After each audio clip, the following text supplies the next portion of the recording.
जय हिंद, नमस्कार, आदाब, सत श्री अकाल मेरे प्यारे दोस्तों। स्वागत है आपके अपने YouTube चैनल जीएस के तड़के पर। लगा के तड़का, जीएस का झटका, तड़ातड़ लगाएंगे सवाल। और आज जो लेके आए हैं टॉपिक वो है बीएड का प्रवेश परीक्षा यानी एंट्रेंस एग्जाम के जितने भी मॉडल पेपर है प्रीवियस ईयर वाले, वो सारे लगाएंगे। सब कुछ फ्री मिलेगा। PDF भी आपको इसी नंबर पर मिल जाएगा। मेरे व्हाट्सएप नंबर पर आप आइएगा, वहाँ पर आपको जो है इस पर PDF आपको मिल जाएगा, ठीक है। और अगर आप इस पर नहीं आते हैं, आप टेलीग्राम पर हैं, तो आप वहाँ जीएस का तड़का सर्च कर लीजिएगा। वहाँ से आपको जो है PDF मिल जाएगी फ्री में, ठीक है। तो प्रॉपर आपको टोटल PDF एक तो सॉल्व कराई जाएगी, चाहे वो साइंस का हो, चाहे वो आर्ट का हो, किसी भी स्ट्रीम का होगा, सब कुछ सॉल्व कराया जाएगा A to Z पूरा मॉडल पेपर, ठीक है। तो पहले क्वेश्चन पे आते हैं। बांग्लादेश भारत के निम्नलिखित में से किस राज्य के साथ अपनी सीमा साझा करता है? ऑप्शन आपके मणिपुर, बिहार, नागालैंड और मेघालय। इसका सही जवाब क्या हो जाएगा? देखो, बांग्लादेश साझा करता है, ठीक है। मैंने मैप भी लगा दिया है, आप समझ सकते हो कैसे। इसका सही जवाब क्या हो जाएगा? मेघालय, ऑप्शन नंबर D, ठीक है। अब इसमें जो है मैप के साथ मैंने सारी ट्रिक भी लिख दी है, कौन कौन से देश हैं, जैसे पाकिस्तान हो गया, चाइना हो गया, बांग्लादेश हो गया, म्यांमार, भूटान, ठीक है, नेपाल, ये सारी चीज़ें। उसके लिए मैंने यहाँ पर एक ट्रिक बना देता हूँ, आप समझ लो। जैसे कि बांग्लादेश के लिए क्या हो जाएगा? आप में मित्र हो, आप में मित्र हो, ठीक है। यहाँ पर हो जो है वो साइलेंट आएगा। बाकी देखो, आ से असम, पश्चिम बंगाल, मे से मिजोरम, मी से मिजोरम, मे से मेघालय, त्रि से त्रिपुरा, क्या हो जाएगा? त्रिपुरा। तो ये 5 राज्य जो है भारत के, वो बांग्लादेश को टच करते हैं। बांग्लादेश की सीमा, कितनी सीमा जो टच होती है? वो 4096 किलोमीटर है, ठीक है। चलिए, एक चीज़ आप और इसमें ऐड कर सकते हो, जैसे कि अनुच्छेद 100 के अंतर्गत जो है, अनुच्छेद 100 ने संविधान संशोधन 100वां जो संविधान संशोधन हुआ था, उसमें बांग्लादेश की सीमा और भारत की सीमा में थोड़ा बहुत परिवर्तन किया गया था, ठीक है। कौन सा संविधान संशोधन था? 100वां नंबर का संविधान संशोधन था, ठीक है। इसके अलावा आप देख सकते हो कि नेपाल से किसकी सीमा साझा होती है? तो U2BSP, U2 मतलब 2 बार यू है, एक तो उत्तराखंड और एक यूपी। उसके बाद फिर आपका यहाँ से बिहार हो जाएगा, S से सिक्किम हो जाएगा, P से पश्चिम बंगाल हो जाएगा। और उसके बाद फिर अगर आप देखोगे चीन से, तो चीन से निकल के आएगा हुल्सा। क्या निकल के आएगा? हुल्सा। हिमाचल प्रदेश, उत्तराखंड, लद्दाख, सिक्किम और अरुणाचल प्रदेश। अगर आप भूटान से देखोगे तो भूटान से क्या निकल के आएगा? पासा। क्या निकल के आएगा? पासा। उसका कैसे होगा? पश्चिम बंगाल, असम, अरुणाचल प्रदेश और S से सिक्किम, ठीक है। अब क्या बचता है? अब बचता है आपका म्यांमार के लिए आपका रहेगा मनमा। क्या रहेगा? मनमा, ठीक है। यहाँ से देखो, एक M से आप निकालोगे मिजोरम, एक M से निकालोगे आप मणिपुर, N से निकालोगे नागालैंड और A से निकालोगे आपका अरुणाचल प्रदेश, ठीक है। चलो नेक्स्ट पे आते हैं। एक आपका रह जाएगा पाकिस्तान के साथ क्या रहेगा? पंगु राजल, ऐसे लिखेंगे, पंगु राजल। अब देखो, पा से पंजाब, गु से गुजरात, रा से राजस्थान, जा से जम्मू कश्मीर और L से लद्दाख, ठीक है ना। ये हो गए आपके टच करने वाले पूरे के पूरे क्षेत्र, ठीक है। नेक्स्ट क्वेश्चन पे आते हैं। अच्छा हाँ, लाइक शेयर सब्सक्राइब करते रहिए, अपने दोस्तों के साथ जरूर शेयर कीजिए, ताकि वो भी बीएड एंट्रेंस एग्जाम में खूब अच्छे रंग से आए। और हाँ, आप जो भी क्वेश्चन यहाँ देखते हैं ना, उसको कमेंट में लिखिए, जैसे पहले का A है या पहले का D है, पहले का B है, दूसरे का C है, जो भी है, ताकि आपको अपनी तैयारी सबसे बेहतरीन लगती रहे, ठीक है। आपको पता रहे कि आप कितना सही करो, कितना गलत करो। आइए नेक्स्ट क्वेश्चन चलते हैं। 6वीं शताब्दी ईसा पूर्व में निम्नलिखित में से महाजनपद गांधार की राजधानी क्या थी? 6वीं शताब्दी ईसा पूर्व, एक तो पहली बात समझ लो, महाजनपद की बात हो रही है, ठीक है। और किस महाजनपद की बात हो रही है? गांधार की। ऑप्शन कौन से हैं? हस्तिनापुर, वाराणसी, मथुरा और तक्षशिला। इसका सही जवाब क्या हो जाएगा? इसका सही जवाब हो जाएगा तक्षशिला। क्या हो जाएगा? तक्षशिला। लेकिन अब यहाँ पर थोड़ा बहुत समझो कि 6वीं शताब्दी ईसा पूर्व में 2 धर्म निकल के आए थे। एक तो बौद्ध धर्म निकल के आया था, एक निकल के आया था जैन धर्म, ठीक है। बौद्ध धर्म में एक अंगुत्तर निकाय पुस्तक बनी, अंगुत्तर निकाय, और एक जैन धर्म में निकल के बनी थी भगवती सूत्र। इन दोनों पुस्तकों में जो है ये 16 महाजनपदों के बारे में कहा गया है, ठीक है। उसमें से एक महाजनपद कौन है? गांधार है। ये कहाँ पर है? ये है पाकिस्तान में। कहाँ पे है इस समय? पाकिस्तान में। और इसकी राजधानी गांधार की क्या थी? तक्षशिला। तक्षशिला वही है जहाँ प्रथम विश्वविद्यालय खोला गया था, प्रथम विश्वविद्यालय खोला गया था, ठीक है। आइए 16 महाजनपदों को एक बार आपको मैप में दिखा देते हैं अच्छे से। आपकी तैयारी बेहतरीन होनी चाहिए बस। कंबोज, देखिए 16 महाजनपद, उसमें से देखिए कौन कौन से हैं। कंबोज है, गांधार है, कुरु, पांचाल, कोसल, मल्ल, वज्ज, अंग, मगध, काशी, वत्स, सुरसेन और अवंती, ठीक है। इसके अलावा जो आपको एक दिखेगा वो दक्षिण भारत में अश्मक, क्या नाम होता है उसका? यहाँ पर अशाका लिखा है, लेकिन उसका सही नाम क्या है? अश्मक, ठीक है। और वो गोदावरी नदी के तट पर स्थित है, ठीक है। आइए तीसरा क्वेश्चन है कि भारतीय संविधान ने के संविधान में संशोधन की प्रक्रिया गृहीत की है, कहाँ से ली है संविधान संशोधन की प्रक्रिया? तो ऑप्शन आपके ऑस्ट्रेलिया, फ्रांस, दक्षिण अफ्रीका, यूनाइटेड किंगडम, कहाँ से ली गई है? तो इसका सही जवाब क्या हो जाएगा? दक्षिण अफ्रीका से ली गई। किस अनुच्छेद में है? अनुच्छेद 368 के तहत संविधान संशोधन की प्रक्रिया होती है। ऑस्ट्रेलिया से क्या ली गई है? ऑस्ट्रेलिया से ली गई है समवर्ती सूची। देखिए, अनुसूचियों में समवर्ती सूची यानी 7वीं अनुसूची जो है वो कहती है, जैसे उसमें 3 पार्ट होते हैं, एक राज्य सूची, एक केंद्र सूची और एक दोनों का मिक्स होता है, उसका नाम क्या है? समवर्ती सूची। तो ऑस्ट्रेलिया से क्या लिया गया है? समवर्ती सूची। क्या लिया गया है? समवर्ती सूची। ठीक है। यूनाइटेड किंगडम से क्या लिया गया है? यूनाइटेड किंगडम से लिया गया है आपका नागरिकता। क्या ली गई है? नागरिकता, एकल नागरिकता। ठीक है ना। दोहरी नागरिकता कहाँ की है? दोहरी नागरिकता यूएसए की है, लेकिन एकल नागरिकता कहाँ की है? एकल नागरिकता अपनी यूनाइटेड किंगडम की और वहीं से लिया गया है। ठीक है। नेक्स्ट क्वेश्चन पे आते हैं। एलाकराडी किस भारतीय राज्य का आदिवासी नृत्य है? केरल, गोवा, झारखंड और राजस्थान। देखो, कमेंट में ऑप्शन पे टिक लगाने वाला काम करते रहो, जिससे कि आपको खुद अपना अनुभव मिलता रहे। इसका सही जवाब क्या हो जाएगा? बताओ। इसका सही जवाब हो जाएगा केरल। क्या हो जाएगा? केरल। ठीक है। 5वें नंबर पे आ जाओ। 5वां क्वेश्चन है कि उड़ीसा और आसपास के जिलों के मंदिरों की वास्तुकला में मंदिर के शीर्ष पर दिखाई देने वाली पत्थर जैसी चकती यानी डिस्क को क्या कहा जाता है? ऑप्शन है आपके आमलक, जगती, अंतराल और कलश। इसका सही जवाब क्या हो जाएगा? बताइए। इसका सही जवाब हो जाएगा आपका आमलक। क्या हो जाएगा? आमलक। आमलक का मतलब होता है संस्कृत में खंडित। क्या होता है? खंडित। ठीक है ना। तो इसको उड़ीसा के मंदिरों में जो ऐसी पत्थर जैसी चकती दिखाई पड़ती है उसका नाम क्या है? आमलक। ठीक है। आइए नेक्स्ट क्वेश्चन पे चलते हैं, क्वेश्चन नंबर 6 पर।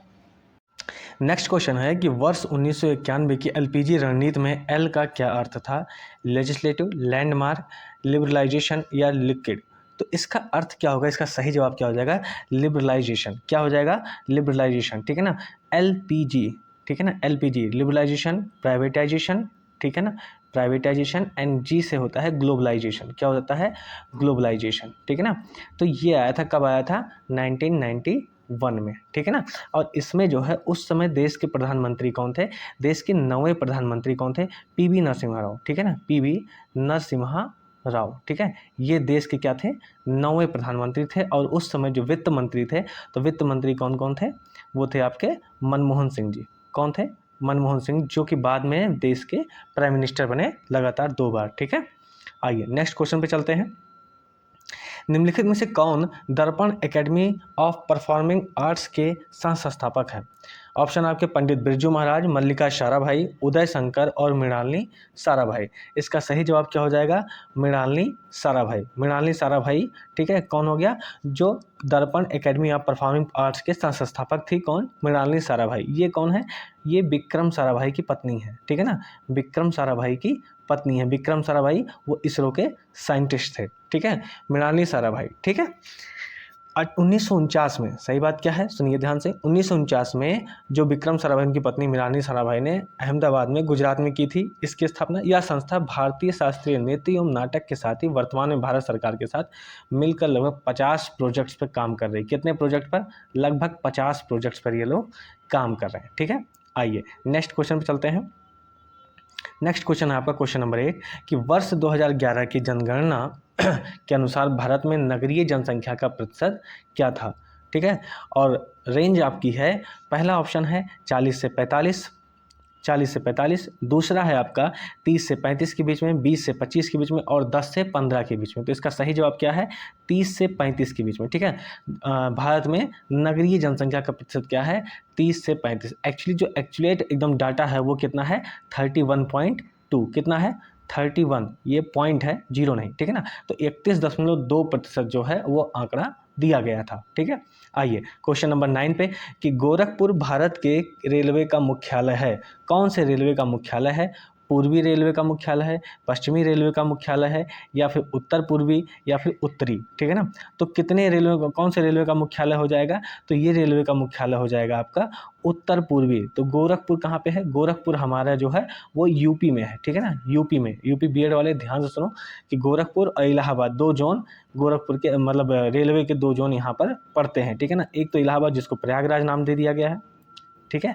प्रयागराज नाम दे दिया गया, और दूसरा कौन सा है, गोरखपुर। ठीक है, ये 2 जोन है। टोटल अभी तक कितने हो चुके हैं जोन है, तो टोटल 18 जोन है। देखिए ये मैप में लगा दिया है, यहाँ पर मैप में एक जोन का नाम नहीं आया है, बाकी मैंने 17 जोन किसमें दे दिए हैं। 18वां जोन मैं आपको खुद बता दे रहा हूँ, वो जो 18वां जोन है वो आया था 27 फरवरी 2019 को। कब आया है, 27 फरवरी 2019 को, और उसका नाम क्या है, दक्षिणी तट रेलवे। मैं लिख दे रहा हूँ, जो 18वां जोन है उसका नाम क्या है, दक्षिणी तट रेलवे।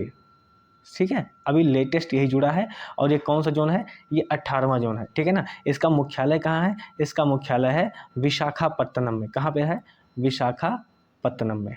ठीक है, ये हो गया आपका दक्षिणी तट रेलवे। कौन सा जोन हो गया, ये 18वां, लेटेस्ट यही जुड़ा था 27 फरवरी 2019 को। उस समय रेलवे मंत्री कौन थे, उस समय रेलवे मंत्री थे आपके पीयूष गोयल जी। कौन थे, पीयूष गोयल जी। ठीक है, आइए नेक्स्ट क्वेश्चन पे चलते हैं। हाँ, ये आपके 17 जोन हो गए, इसमें एक और ऐड कर दीजिएगा, वही होगा 18वां जोन। कौन सा, दक्षिणी तट रेलवे। ठीक है, आइए नेक्स्ट क्वेश्चन चलते हैं। निम्नलिखित में से कौन सी कृति प्रसिद्ध भारतीय लेखक खुशवंत सिंह की है, सेक्रेड गेम्स, द गाइड, या फिर ऑप्शन सी है ट्रेन टू द पाकिस्तान, और ऑप्शन डी है अ सुटेबल बॉय। ठीक है, इसका सही जवाब क्या हो जाएगा, इसका सही जवाब ये हो जाएगा द ट्रेन टू पाकिस्तान। ठीक है ना, कौन सी प्रसिद्ध भारतीय लेखक खुशवंत सिंह की है, तो वो कृति कौन सी है, ट्रेन टू पाकिस्तान। ठीक है, हाँ जी बिल्कुल। इसमें क्या होता है, ये प्रसिद्ध कृति है। और इसके अलावा जो है, नेक्स्ट क्वेश्चन पे चलते हैं। नेक्स्ट क्वेश्चन कौन सा है, क्वेश्चन नंबर 11 है कि प्लासी के युद्ध में सिराजुद्दौला की हार का मुख्य कारण क्या था।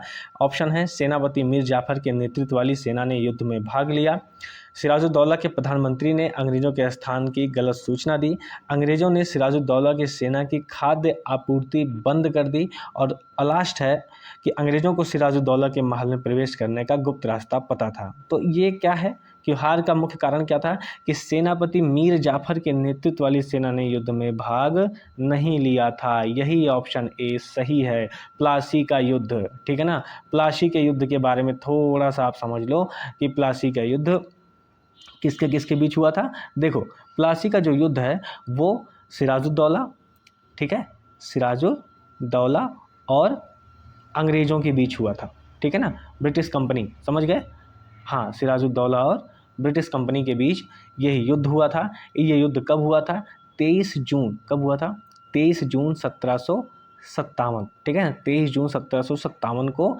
यह युद्ध हुआ था। और इसमें क्या हुआ था कि सिराजुद्दौला की तरफ से मीर जाफ़र, कौन था, मीर जाफ़र उनका सेनापति था, और उसने क्या किया, गद्दारी करवे, इसी वजह से उसने गद्दारी की और वो अंग्रेज़ों से जाके मिल गया। ठीक है, और यहाँ पर एक थे मीर मदान साहब, मीर मदान जो है वो सिराजुद्दौला की तरफ से ही लड़े थे। ठीक है ना, और मोहन जी, ये दोनों लोग जो है मीर मदान और मोहन जी किस किस तरफ से लड़े थे, ये सिराजुद्दौला की तरफ से लड़े थे, पर मीर जाफ़र गद्दारी करके कहाँ चला गया था, अंग्रेज़ों की तरफ चला गया था। ठीक है, और इसलिए सिराजुद्दौला जो है प्लासी का युद्ध हार गए थे।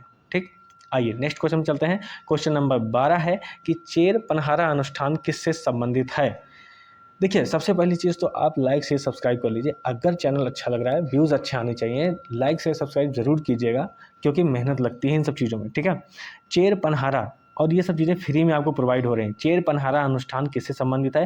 पहला ऑप्शन है ओडिशा की रथ यात्रा, पंजाब की बैसाखी, गुजरात की नवरात्रि और पश्चिम बंगाल की दुर्गा पूजा। ठीक है, और क्वेश्चन क्या है, चेर पनहारा, चेर पनहारा अनुष्ठान किससे संबंधित है, ओडिशा की रथ यात्रा से। ठीक है, देखो, यह जो रथ यात्रा है, ये जो जगन्नाथपुरी रथ यात्रा से संबंधित है। किससे संबंधित है, जगन्नाथपुरी। ठीक है ना, जगन्नाथपुरी की जो रथ यात्रा होती है उससे संबंधित कौन सा है, चेरा पनहारा। ठीक है, जिसमें गजपति राजा सोने की झाड़ू से भगवान जगन्नाथ, बालभद्र और सुभद्रा की मूर्तियों के स्थान को स्वयं साफ करते हैं। ठीक है, तो जो 3 मूर्तियाँ निकलती हैं ना, 3 मूर्तियाँ, वही तीनों किसकी किसकी होती हैं, एक तो जगन्नाथ जी की होती हैं, दूसरी किसकी होती हैं, बालभद्रा जी की होती हैं, और तीसरी किसकी होती हैं, सुभद्रा जी की। किसकी होती हैं, सुभद्रा जी की। ठीक है ना, 3 लोग कौन कौन से होते हैं, जगन्नाथ जी, बालभद्रा जी और सुभद्रा जी। अच्छा ठीक है, एक चीज़ और समझिए, कैसे कि जब आप उड़ीसा का मैप बनाते हैं तो आप पूरी समझ लो कि पूरी कहाँ पे, ये हो गया आपका, यहाँ पे जो ये वाला एरिया है ना, यहाँ पे थोड़ा सा रुकिए रुकिए देखिए एक सेकंड, ये वाला एरिया उड़ीसा का हो गया। और जो पुरी है, मैं कलर चेंज करता हूँ फिर बताता हूँ आपको। ये देखो, पुरी एकदम बिल्कुल समझिए कि एकदम तट पे ही है, पुरी, ठीक है। आता वो उड़ीसा के ही उसमें रेंज में ही है, पर यहाँ पर पुरी की लोकेशन दिखाई पड़ती है, ठीक है। आइए नेक्स्ट क्वेश्चन नंबर 13 में है, निम्नलिखित में से कौन सी भारत की सबसे ऊंची पर्वत चोटी है? नंदा देवी, नामचा भरवा, कामेट या मकालू, ठीक है। तो इसका सही जवाब क्या हो जाएगा? इसका सही जवाब बताइए। देखिए कमेंट में आप जो है लिखते रहिए कि हाँ 13 का ए है, 13 का बी है, या 14 का 15 का, इस तरीके से, ठीक है, ताकि आपका तैयारी होती रहे, ठीक है। चलिए इसका सही जवाब क्या हो जाएगा? इसका सही जवाब हो जाएगा नंदा देवी, ठीक है। कौन सी भारत की सबसे ऊंची पर्वत चोटी है?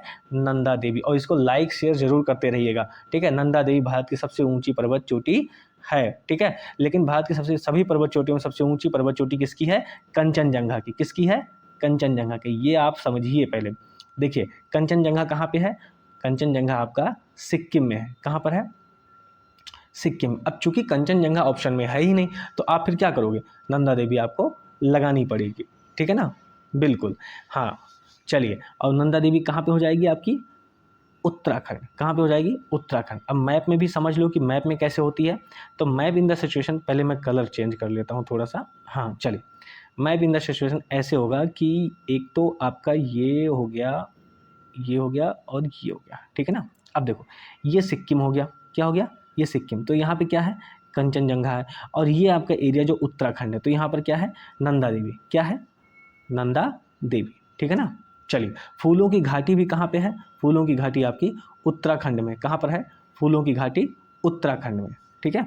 चलिए आइए नेक्स्ट क्वेश्चन पे चलते हैं।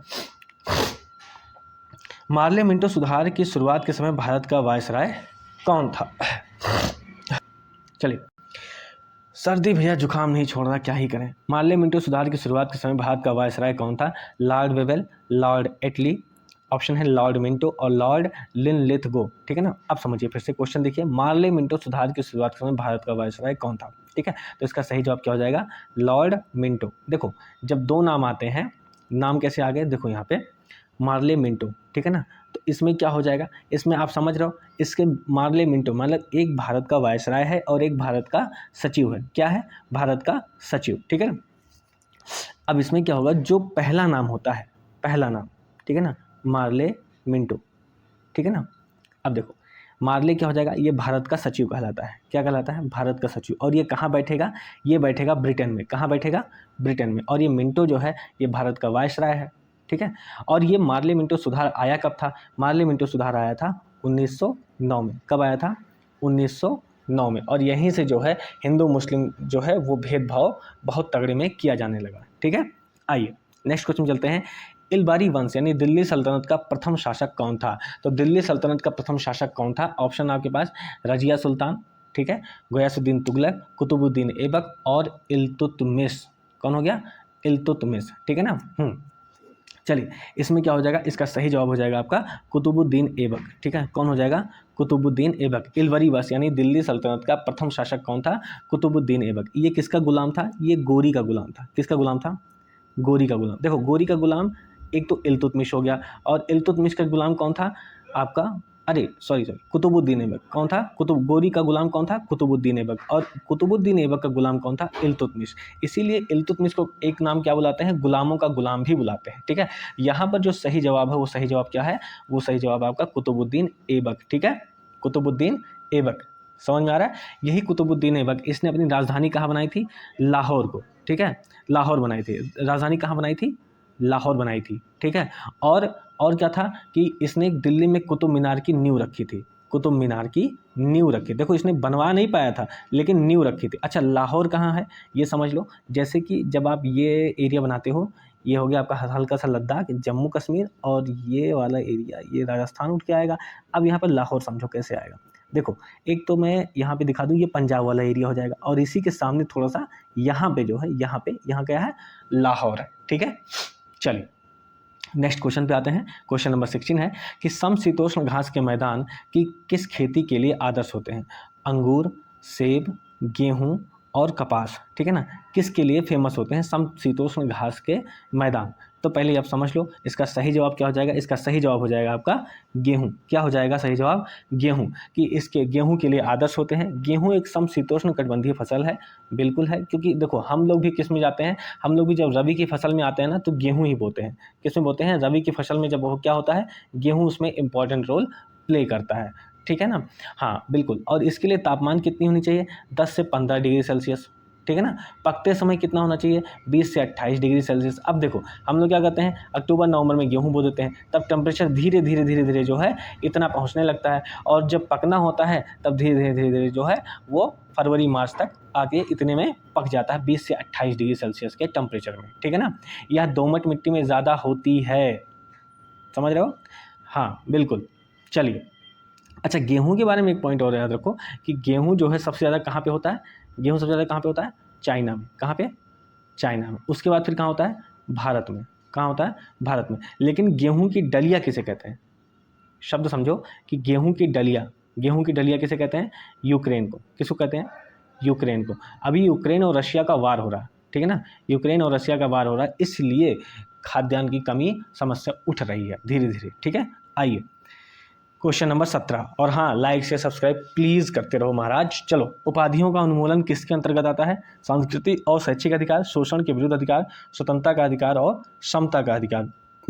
तो ये किसके अंतर्गत आता है, समता का अधिकार। किसके अंतर्गत आता है, समता के अधिकार के अंतर्गत आता है। समता का अधिकार कितने से कितने तक है, मौलिक अधिकारों के अंतर्गत आते हैं। पहले तो आप ये समझ लो कि मौलिक अधिकार कितने भाग में है, किस नंबर भाग में है, तो तीसरे नंबर पे है, ठीक है। तीसरे भाग में कौन है, मौलिक अधिकार। और उसमें एक पार्ट आता है जो 14 से 18 के लिए होता है, ठीक है। 14 से 18 के बीच में समता का अधिकार होता है। उसमें जो अनुच्छेद 18 है, अनुच्छेद 18, वहीं पर उपाधियों का उन्मूलन किया गया है, ठीक है। यहाँ तक कि कोई बाहरी व्यक्ति, सॉरी एक सेकंड रुकिएगा,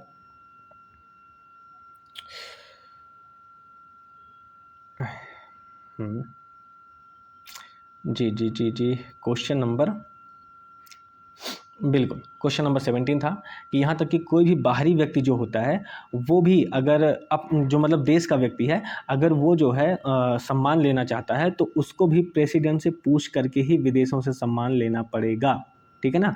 और एक चीज़ समझ लो, जैसे कि हम लोग क्या पाते हैं, जैसे भारत रत्न पाते हैं, ठीक है। बाकी पद्म के 3 जो एग्जाम वो होते हैं, अवार्ड होते हैं, जैसे पद्म विभूषण होता है, ठीक है, पद्म विभूषण, पद्म भूषण होता है, ठीक है, और पद्मश्री होता है। तो ये भी इसी के अंतर्गत आते हैं। किसके अंतर्गत आते हैं, उपाधियों के अनुच्छेद 18 के अंतर्गत आते हैं। किसके अंतर्गत आते हैं, अनुच्छेद 18 के अंतर्गत ही दिए जाते हैं, ठीक है, बिल्कुल। चलिए, हाँ, जैसे कि समता का अधिकार हो गया 14 से 18, स्वतंत्रता का अधिकार कब होता है, 19 से 22 में होता है। किस में होता है, अनुच्छेद 19 से 22 में। शोषण के विरुद्ध अधिकार किस में होता है, शोषण के विरुद्ध अधिकार अनुच्छेद 23 और 24 होता है, ठीक है, शोषण के विरुद्ध। सांस्कृतिक और शैक्षिक अधिकार कब होता है, ये अनुच्छेद 29 और 30 में होता है, ठीक है। अब एक आता है कि 25 से 28 में कौन जाएगा, तो 25 से 28 में जाता है आपका धार्मिक स्वतंत्रता का अधिकार। 25 से 28 में कौन जाता है, धार्मिक स्वतंत्रता का अधिकार, ठीक है। आइए क्वेश्चन नंबर 18 पे चलते हैं कि भारतीय संविधान का इनमें से कौन सा अनुच्छेद शोषण के विरुद्ध अधिकार प्रदान करता है। बिल्कुल, शोषण के विरुद्ध, अभी मैंने बताया था कि कौन सा अनुच्छेद है वो, तो अनुच्छेद देखिए 22, 25, 23 और 21 है, तो इसमें सही जवाब क्या हो जाएगा, अनुच्छेद 23, ठीक है ना। मैंने बताया था 2 अनुच्छेद उसमें, 23 और 24। अब यहाँ 24 तो है नहीं, तो आपको जो है वही लगाना पड़ेगा, ठीक है। आइए, ये प्रीवियस ईयर पेपर चल रहा है, तो अपने दोस्तों को शेयर जरूर कीजिएगा और लाइक शेयर सब्सक्राइब जरूर करते रहिएगा, ठीक है। चलिए, निम्नलिखित में से किस प्रायद्वीपीय नदी में सबसे बड़ी जल निकासी घाटी है। ऑप्शन है आपके नर्मदा, गोदावरी, कृष्णा और महानदी, ठीक है। इसका सही जवाब क्या हो जाएगा, इसका सही जवाब बताइए, किस प्रायद्वीपीय नदी में सबसे बड़ी जल निकासी घाटी यानी अफवाह बेसिन है। नर्मदा, गोदावरी, कृष्णा और महानदी, ठीक है। चलिए, इसका सही जवाब क्या हो जाएगा, इसका सही जवाब हो जाएगा आपका गोदावरी। क्या हो जाएगा, गोदावरी। गोदावरी कितनी लंबी है, 1465, ठीक है ना, 1465। इसको क्या बोलते हैं, इसको बोलते हैं दक्षिणी गंगा। क्या बोलते हैं, दक्षिणी गंगा। अच्छा, 2 चीज़ें दिमाग में रखिएगा, अगर दक्षिणी गंगा बोलता है तो गोदावरी, लेकिन अगर दक्षिण की गंगा बोलेगा तो कावेरी। दक्षिण की गंगा, अगर दक्षिण की गंगा बोल देता है तो क्या हो जाएगा, तब हो जाएगा कावेरी। क्यों, इसको समझो। ये गंगा के जो गोदावरी नदी है, एक सेकंड, हाँ, जो गोदावरी नदी है ये जो है गंगा के दक्षिण में है, तो इसलिए इसको दक्षिणी गंगा बोल देते हैं। और कावेरी को दक्षिण की गंगा इसलिए बोलते हैं कि जो पवित्र स्थान उत्तर में गंगा को मिला हुआ है, वही पवित्र स्थान जो है कावेरी को दक्षिण में मिला हुआ, इसलिए उसे दक्षिण की गंगा बोलते हैं। और गोदावरी को क्या बोलते हैं, दक्षिणी गंगा, ठीक है ना। हाँ, गोदावरी की कुछ नदियाँ भी हैं, कुछ सहायक नदियाँ, वो याद रख सकते हो, जैसे कि प्रवरा, क्या नाम है, प्रवरा, पूर्णा, मंजरा, पेनगंगा, क्या है? पेनगंगा, वेनगंगा, पेनगंगा, वेनगंगा, प्राणहिता, प्राणहिता, और प्राणहिता के बाद और क्या रह जाएगा आपका? इंद्रावती। ठीक है ना, क्या हो जाएगा? इंद्रावती। चलिए ये सब हो गया। आइए नेक्स्ट क्वेश्चन पे चलते हैं। इनमें से कौन सी नदी राजस्थान में सबसे बड़ा नदी तंत्र निर्मित करती है? नर्मदा, लूनी, तापी और कृष्णा। इसका सही जवाब क्या हो जाएगा? इसका सही जवाब बताइए। इसका सही जवाब है लूनी नदी। ठीक है ना, लूनी नदी। लूनी नदी क्या करती है? सबसे बड़ा नदी तंत्र जो है वो निर्मित करती है। कौन? लूनी नदी। ये कहाँ से निकलती है? ये अरावली की पहाड़ियों से निकलती है। कहाँ से निकलती है? अरावली रेंज से कौन नदी निकलती है? लूनी नदी निकलती है। लेकिन ये रण के कच्छ में जा करके जो है, रण के कच्छ में जा करके ये वहीं विलुप्त हो जाती है। कौन हो जाती है? ये वहीं विलुप्त हो जाती है। और इसकी लंबाई कितनी है लूनी नदी की? तो 511 किलोमीटर। कितनी है? 511 किलोमीटर। आइए नेक्स्ट क्वेश्चन में चलते हैं कि अनफिनिश्ड अ मेमायर की आत्मकथा है। किसकी आत्मकथा है? दीपिका पादुकोण की, करीना कपूर की, प्रियंका चोपड़ा और जोन्स की, और आलिया भट्ट की। ठीक है ना, तो ये किसकी आत्मकथा है? कौन सी? अनफिनिश्ड अ मेमायर। ठीक है, ध्यान से देखो, अनफिनिश्ड अ मेमायर। ठीक है, किसकी आत्मकथा है ये? तो ये आत्मकथा है प्रियंका चोपड़ा जोन्स की। ठीक है, इनकी शादी भी होती है निक जोन्स से, तो प्रियंका चोपड़ा जोन्स की। ठीक है, क्या नाम है? अनफिनिश्ड अ मेमायर। ये किसकी आत्मकथा है? प्रियंका चोपड़ा की। ठीक है ना, चलिए नेक्स्ट क्वेश्चन पे आते हैं। क्वेश्चन नंबर 22 है, मृदा रहित कृषि को कहा जाता है। मृदा रहित कृषि को कहा जाता है जहाँ मिट्टी की यूज ना हो। ठीक है, और फिर भी आप खेती कर ले जाएं तो उसको मृदा रहित बोलते हैं। जैसे चारागाह खेती, शुष्क खेती, हाइड्रोपोनिक्स और स्थानांतरित कृषि। देखो चारागाह खेती यहाँ भी मिट्टी यूज हो रही है, शुष्क खेती यहाँ भी मिट्टी यूज हो रही है, स्थानांतरित कृषि यहाँ भी मिट्टी यूज हो रही है। बट लेकिन बड़ा सवाल है कि हाइड्रोपोनिक्स ये जल वाली खेती है। कौन सी खेती है? जल वाली खेती। हाइड्रो मतलब जल। ठीक है ना, हाँ इसमें चलिए आजकल शहरों में इसका बहुत प्रचलन चल रहा है। ये आधुनिक तकनीकी है, जापान में इसका बहुत ज़्यादा यूज होता है। क्वेश्चन नंबर 23 है कि भारत के संविधान के अनुसार भारत के राष्ट्रपति अपना पद ग्रहण करने की तिथि से की अवधि के लिए पद धारण करते हैं। 3 वर्ष, 4 वर्ष, 5 वर्ष और 6 वर्ष के लिए धारण करते हैं। तो कितने वर्ष के लिए धारण करते हैं? तो इसका सही जवाब क्या हो जाएगा? 5 वर्षों के लिए धारण करते हैं। कितने वर्षों के लिए धारण करते हैं? 5 वर्षों के लिए ही जो है ये पद धारण करते हैं। अच्छा ठीक है, मैं एक क्वेश्चन अभी आपको दे रहा हूँ, एक ट्रिक दे रहा हूँ, आप समझो कि उसको कैसे करना है। ठीक है, ये बहुत ज़्यादा इंपॉर्टेंट है। जैसे कि मैं एक ट्रिक बता रहा हूँ आपको, पकानी कोका दुयो दशम। ठीक है, पकानी कोका दुयो दशम। अब आपको बताना है कि आप इसको कैसे सेट करते हो। ठीक है ना, जो राष्ट्रपति का अनुच्छेद है वो 52 से शुरू होता है। 52, 53, 54, 55, 56, 57, 58, 59, 60 और 61।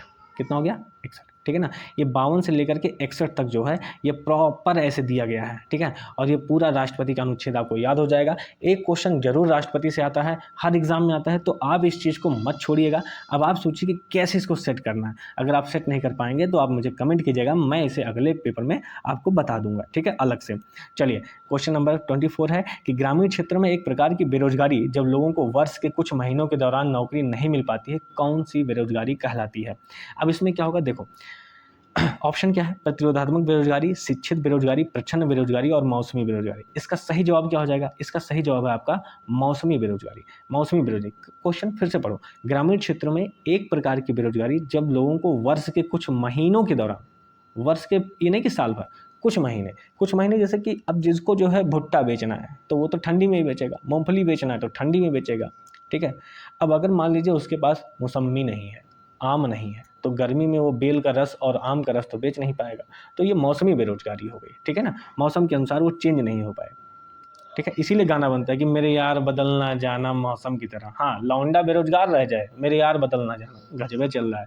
आओ क्वेश्चन नंबर 25, इनमें से किस चोल शासक ने तंजावुर में बृहदेश्वर मंदिर का निर्माण कराया था? ऑप्शन देखो, राजेंद्र प्रथम, राजराज प्रथम, विजयालय और राजेंद्र तृतीय। ठीक है ना, अब इसका सही जवाब क्या हो जाएगा? इनमें से किस चोल शासक ने तंजावुर में बृहदेश्वर मंदिर, तंजावुर कहाँ है? तंजावुर तमिलनाडु में। कहाँ बाबू? तमिलनाडु। और वहाँ कौन सा मंदिर है? बृहदेश्वर मंदिर। इसका निर्माण किसने करवाया था? इसका निर्माण करवाया था राजराज प्रथम ने। किसने करवाया था? राजराज प्रथम ने। अच्छा ध्यान से और रखना कि ये जो बृहदेश्वर मंदिर है ना, इसी को राज राजेश्वर मंदिर बोलते हैं। क्या बोलते हैं? राज राजेश्वर मंदिर। राजेश्वरमन। देखो ये जो चोल शासक है ना, ये पूरे के पूरे चोल शासक, इनका मैं एक अलग से वीडियो लेके आऊँगा, ठीक है? क्योंकि ये बहुत ज़्यादा इंपॉर्टेंट होते हैं, इसलिए इनका वीडियो ज़रूरी है लाना, ठीक है? अब देखो आज के 25 क्वेश्चन हो गए, ये प्रीवियस ईयर क्वेश्चन है 2023 के, तो मैं चाहता हूँ कि इसको आप नॉर्मली हैंडल करो और जो चीज़ें अलग से बताई जा रही हैं, उसको ज़रूर नोट करो, क्योंकि क्वेश्चन क्या करते हैं, एक तो पहली बार वो रिपीट कर देते हैं, दूसरी चीज़ ये है कि वो कभी-कभी क्या करते हैं कि जो ऑप्शन आज उन्होंने दे दिया, जैसे मान लो कि उन्होंने दे दिया कि राजेंद्र प्रथम, राजराज प्रथम विजयालय या राजेंद्र तृतीय, ठीक है? अब वो अगला शासक ऐसे ऑप्शन दे देंगे कि चोल शासक की स्थापना, चोल वंश की स्थापना किसने की थी? है तो ऑप्शन विजयालय, तो अब यहाँ पर जो है विजयालय सही हो जाएगा, ठीक है? अगर ये क्वेश्चन आ जाएगा कि चोल वंश की स्थापना किसने की? तो किसने की? तो विजयालय ने, ठीक है? लेकिन अब वो ऐसा क्वेश्चन नहीं दिए इस बार, हो सकता है अगली बार ये दे दें। तो इसलिए ऑप्शन को ज़रूर तोड़-मरोड़ के पढ़ना ज़रूरी है। हाँ, पूरे के पूरे क्वेश्चन कराए जाएँगे। आप हमारे चैनल से ज़रूर जुड़िए और लाइक, शेयर, सब्सक्राइब करते रहिए। जय हिंद साथियों। नेक्स्ट वीडियो यहाँ से स्टार्ट होगी क्वेश्चन नंबर 26 से, ठीक है? सभी का सम्मान कीजिए। थैंक यू, धन्यवाद।